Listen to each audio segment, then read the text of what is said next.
segment of this Thursday, and it is reserved for the man himself. That is Dr. Jeff Pierce of Mr. Sports and Spine. Doc, how have you been? I'm good. Got a rough week. Not a rough week. Why do you have a rough week? What's going on? No, we got our big golf outing on Monday. Well, I'll be there. Sport and Athletes Unlimited. I'll be there. I know. I really appreciate you coming. You got to put me with a good group, man. I'm trying to win. Well, Woodward Sports is kind of putting you together. I mean, maybe we'll move you over to my foursome. There we go. And now your stuff is coming up. I've known you longer than them. Come on, man. And what track you guys playing? All right. Where are we playing? Fieldstone at Auburn Hills. So, that's doing a shout out to them. It's our first year that we're doing a public course. Normally, we're two full courses, so we have about 250 people. But this year, we're doing one course, and then we're doing our Top Golf event in October because we had a great turnout last year. So it's just, 27 years. It's a long time to be how to keep it fresh and real. I mean, we've done everything. But anybody can keep it fresh. It's you, sir. Yeah, I mean, Athletes Unlimited is for impaired athletes. So when you see all the impaired sports, all the wheelchair basketball, the Paralympics, obviously coming up, we've always sponsored that. We're the Athletes Unlimited has been one of the biggest sponsors through the last 28 years. So I had a chance to go to a function of yours last year at Topgolf. Right. Yeah. It was a great event. It was a lot of fun. So we get to, we used to celebrate all, like I was with the Red Wings and the Lions and stuff like that. And we used to celebrate those athletes. And now we turn around, we celebrate our athletes. So we'll have the sled team that's there. They've done really well. We're actually going to have a sled out there that you get in and shoot into a hockey goal. Okay. And, a few surprises out there for anybody. There's actually a few foursomes left. So if anybody's still interested, look up Athletes Unlimited or contact Woodward Sports, and we'll get you hooked up. Doc, you do a fantastic job of marketing yourself and don't your give him business. that much credit. He already has a big head. Don't give him that much credit. And he knows where to hang out. He knows where to hang out. We get him every Thursday here. Your social media has been blowing up. So I got a question about you the Colorado. Not the Broncos, the Broncos, right? Buffalo. Yeah, Buffalo. Thank you. Sorry. University. So he knows a lot about that school. In their practice, they are allowing all athletes to have on their back the @ with their social media name.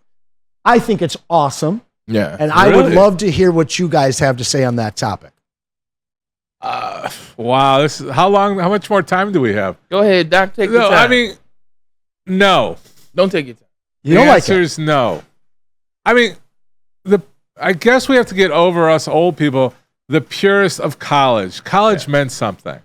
We're changing it. The portal systems, it's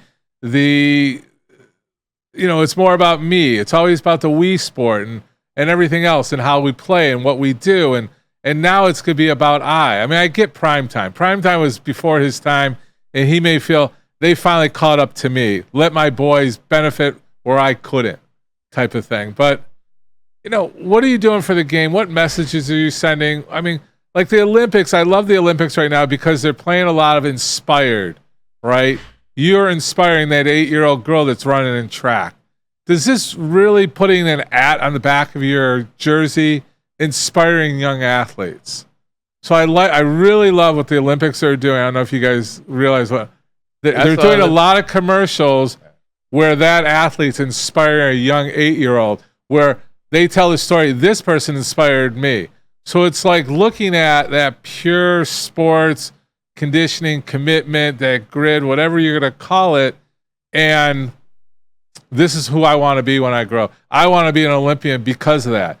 Not because I'm making banging bucks, not because I got an @ not because I got 1 million followers, but for the purest of what you're doing for yourself, physically, mentally, and I guess socially now. So no, I'm not a big component. I think we're going to get a big drastic curve like we do with anything. It's going to get out of hand, and then somebody's going to level it back out. I don't know if you can compare the two. Yeah, I think with the Olympics, you can't compare it to college. I think the college game right now, you see what it is. It's NIL. It's allowing these individuals to get branding. I think Ohio State was one of the first people to start doing that with Urban Meyer, but allowing their brands to matter, to get themselves out there, to feel good about what they're doing. And it's just the way of the world. It's just the way of the future. getting paid, making bank. That's exactly what Olympians are doing as well. It just doesn't come off that because you're fighting for country. You're going for gold. All those athletes are represented. They have sponsorship deals, whether it's Nike, whether it's Tag Heuer, or whether it's insert sponsorship group or corporation that reps them. So you are inspired by an athlete because you're inspired by the work that they're putting in. Showing their ad on the back of their jersey, it's not admitting the fact that they're out there working, they're out there grinding, they're out there putting in that time in the off season. So Olympics, they do inspire, but I think football does as well. I don't know if I said it right.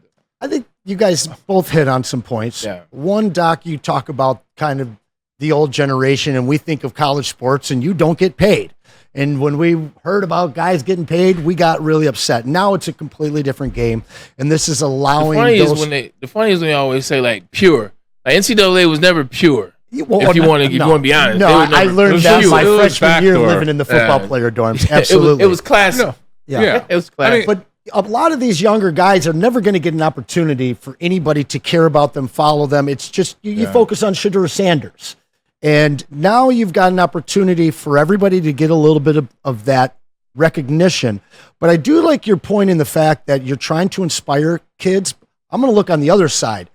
You could have just one guy on your team that's got bad stuff on his social media, and now you're pushing your fan base to actually follow him a little bit more with this. So maybe with doing this, they had a conversation up front and they talked about the responsibility that these guys have on their social media. I'm sure that there was a lot more that went into this decision and the execution of the decision, but going forward, these kids do deserve to make a living off of their hard work, and I think that this is just another step to help them do that. Here's my question. Who sees it? Out of curiosity. Because when I was in college, our practices weren't open to the public. So who even sees the back of insert quarterback, wide receiver, offensive lineman's jersey? Who sees that? They're going to be wearing that around school, I promise you. But they don't. Yeah, it'll be seen. When I actually got to watch a practice, you could see practice. Okay. Out in Colorado, we saw one of their first ones. So it's not like public, like fill the stadium, but you can get there and see it. It's not like masses, but they're visual. I mean, like USC's practices used to look when Pete Carroll were there, kind of like that. Yeah. Okay. I mean, look, Primetime knows he's an awesome athlete. You can't, like I said, this is a long discussion, but the thing is, where's the moral compass on all this, right? The moral compass needs to have some play. If you're worried about your guys, you said I didn't like, it's not totally true. I felt the athletes were being taken advantage of. When we were paying the bills for the sport, football made enough money so it was going back into that football because it is the biggest cost. Yeah. Now it's over and above. Now it's obnoxious. You know, what these coaches are getting paid, the business that it is, it's totally the other thing. And you are taking advantage of those young kids. So I'm okay with them making money at it, but who's policing it? You know, where's the police on it? You know, there's more fundraisers now. You know, just like what Oregon advertised. Nike wants a championship at Oregon. We're gonna make that happen. What's in between the lines? There's a lot of money exchanged for Oregon to win the national championship, but Nike wants to see one, and that's their hometown. I mean, you know, Columbus, Michigan. They're all like, how are the other boys gonna compete? You know, especially in football. In basketball, maybe you can get 5 guys out there that can play. But football, there's a lot of guys you got to get on that team to rally to win a national championship. I think that's why the 12-game playoff kind of balances and sets the deck, and then the transfer portal NIL is because you give some of those, I won't say smaller schools, but you give some of those old misses. You give some of those give somebody Purdue's, if you will. You give those individuals a chance to somehow. I mean, they're a small school, but they're a big name. Make it to the dance. I think the 12 games kind of helps those teams out. I mean, 'cause everybody has money. Everybody's throwing in. So it's kind of leveled the playing field a little bit. They all have money, but not like Michigan money, not like USC money, not like Ohio State money. You know, you talk about Ole Miss, TCU. You might get 1 or 2 guys out there, but, you know, I don't know. I guess time will tell, and we'll change, and we'll have a different discussion a year from now because, again, that moral compass is moving for all of us, and our understanding is different. It's just, you know, what are these kids getting out of it? I'm so, I'm still, like I said, I'm switching from professional to college to high school to junior high. What are those messages that we're giving those kids? I want to have the bat. I want to have, the swag. They're not working like they used to. But they're starting earlier, though. You yourself have a son. You've been in lacrosse tournaments in New York the whole summer, it seems like. That starts in the travel league and this, that, and the third. I can't tell you how many air miles you have and how much expenses you had to make sure that your son could operate at the best of his level. It starts 11, 12, 13, 14 years old. These kids are growing up super, super fast now. By the time they get to college, they're already young men and business women already because they've been doing it. Their parents have been pushing them. Their coaches have been bring them along. They've been doing it since 12 years old. But he's got a point, though. It seems like modern sports have traded in toughness for finesse. And you got these kids, starting young, like you said, and they're in these training programs that would have made guys in the 70s blush, But it's definitely, there's a huge shift. And when you're focused on your product and your name and your Instagram and stuff, it's just taken away from the time on the field and that toughness aspect. Yeah. We argue generational players versus old school players all the time. And it's always the same thing. Well, he couldn't do this. He couldn't do that. The systems are different these days, but the distractions are as well. Yeah, 100%. Doc, a couple minutes left in the show. Olympics, and we're going back there. We were talking earlier with Maz. So there is a man identifying as a woman that was allowed to box as a woman, and she fought a young lady from Italy today in a match. The young lady from Italy took one punch, and the fight was over. Like we were talking, how does the IOC? She quit, by the way. She quit. She didn't get knocked out. She just took one shot. She said, nope. And she walked back into her corner. How does the IOC allow that to happen? I have no idea. It behooves the hell out of me. It's the social pressures. When we go genetically, we go science. It shouldn't have happened, right? That's a social pressure that they had. That's my opinion. Yeah. No. It gets dangerous. If I was Italy too, I'd say, give me something fair. And you bring up a good point. Hey, Vito, get up on stage. Let's get in the ring. You bring up a good point because let's think about this. What if I'm this girl's dad? Or what if I'm this girl's brother? Are you going to feel a type of way?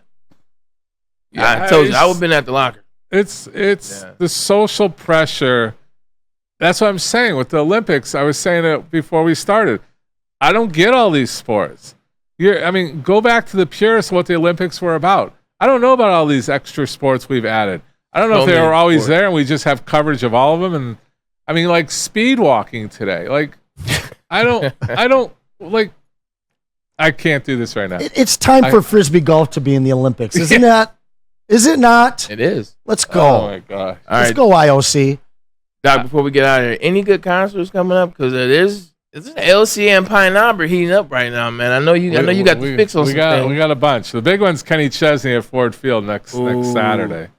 He'll be there. Then I got 30 Seconds to Mars is Tuesday. And I got something for you guys. Okay. This Saturday, 9 a.m. to 3 p.m., Jack Frost Auto Museum will have over 1,000 show cars there, over 3,000 people. It's in Washington Township.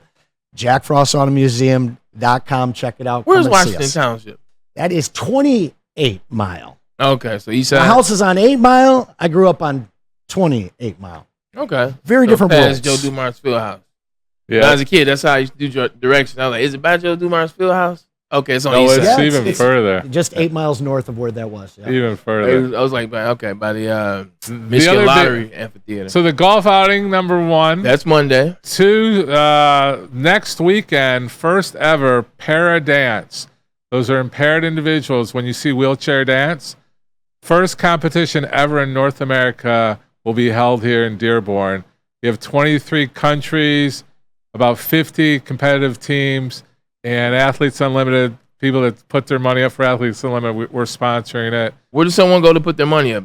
Real quick, say where somebody can go and donate. Go to athletesunlimited.com. There it is. And there's a donation button. And if you want to see Braylon play golf, show up Monday. And we have, I think, 2 foursomes open right now. 2 foursomes open, and it will be a great tournament. I can't wait to be there in person. It's 4 o'clock. And weather looks good. You said what? The weather looks good. It does.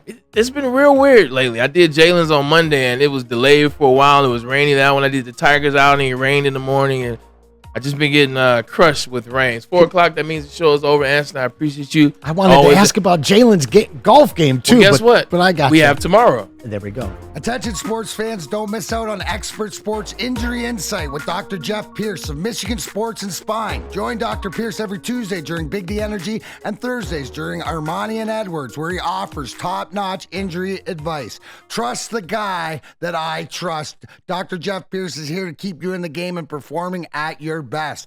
For more information, visit MichiganSportsandSpine.com or call 248-426-9944.